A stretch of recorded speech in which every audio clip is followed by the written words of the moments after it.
تو حضور نے دعا بھی یہی کی تھی کہ اللہم اعز الاسلام بعمر بن الخطاب، اے اللہ عمر بن خطاب کے ذریعے اسلام کو عزت اور شوکت عطا فرما۔ آپ کو پتہ ہے اسلام کی وجہ سے عزت ملتی ہے یا بندہ اسلام کو عزت دیتا ہے؟ بولیے گا۔ مجھے اور آپ کو عزت اسلام کی وجہ سے ملی ہے یا ہماری وجہ سے اسلام کو عزت ملی ہے؟ اسلام کی وجہ سے ہمیں عزت ملی ہے۔ حضور عمر کے لیے دعا کیا کر رہے ہیں؟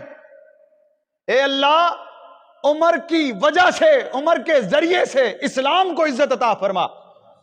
عمر اس شخصیت کا نام ہے کیونکہ اسلام لانے کے بعد تو ہمیں تو اسلام نے عزت دی ہے نا۔ ایک ہی صف میں کھڑے ہیں محمود و ایاز، نہ کوئی بندہ رہا نہ کوئی بندہ رہا، بندہ و صاحب و محتاج و غنی سب ایک ہوئے۔ علامہ کہتے ہیں بندہ و محتاج و غنی سب ایک ہوئے، تیری سرکار میں آئے تو سب ایک ہوئے۔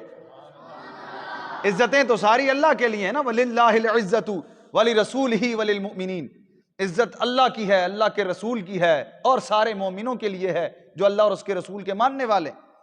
لیکن یہ دیکھیں عمر کی شان اور مقام کیا ہے؟